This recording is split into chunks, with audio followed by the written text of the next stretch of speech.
আসসালামু আলাইকুম রহমতুল্লাহ। প্রিয় দর্শক, কেমন আছেন? আশা করি ভালো আছেন। প্রিয় দর্শক, ইরানের হামলায় 200 মার্কিন সেনা নিহত। চলুন বিস্তারিত জেনে নিই। প্রিয় দর্শক, ইরানে যুক্তরাষ্ট্র ও ইসরায়েলের যৌথ হামলার পাল্টা জবাব দিচ্ছে তেহরান। দেশটির ইসলামী বিপ্লবী গার্ড বাহিনী আইআরজিসি দাবি করেছেন যে তাদের হামলায় অন্তত 200 মার্কিন সেনা নিহত হয়েছে। তবে মার্কিন কেন্দ্রীয় কমান্ড সেন্টকম এই দাবিটি সম্পূর্ণ ভিত্তিহীন ও মিথ্যা বলে উড়িয়ে দিয়েছে।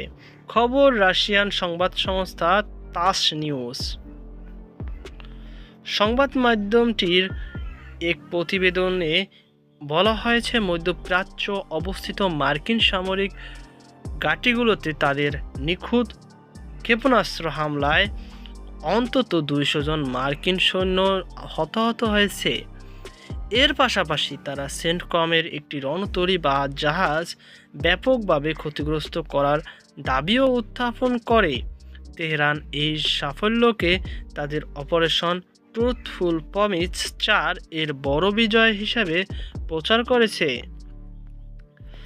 তবে আল জাজিরাকে দেওয়া এক বিশেষ সাক্ষাৎকারে মার্কিন সেন্টকমের একজন মুখপাত্র ইরানি এই দাবিগুলো সরাসরি প্রত্যাখ্যান করেছেন। তিনি বলেন, আইআরজিসির পক্ষ থেকে মার্কিন 200 সেনাকে হত্যা বা আহত করার যে দাবি করা হয়েছে তা সম্পূর্ণ মিথ্যা। এমনকি আমাদের কোনো জাহাজ ক্ষতিগ্রস্ত হওয়ার দাবিও সত্য নয়।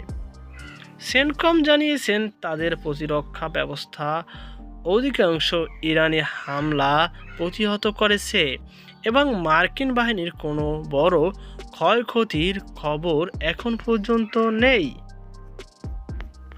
তো প্রিয় দর্শক, এই ছিল আমার হাতে সর্বশেষ আপডেট। সকল ভালো থাকুন, সুস্থ থাকুন। আজকে পর্যন্ত আল্লাহ হাফিজ।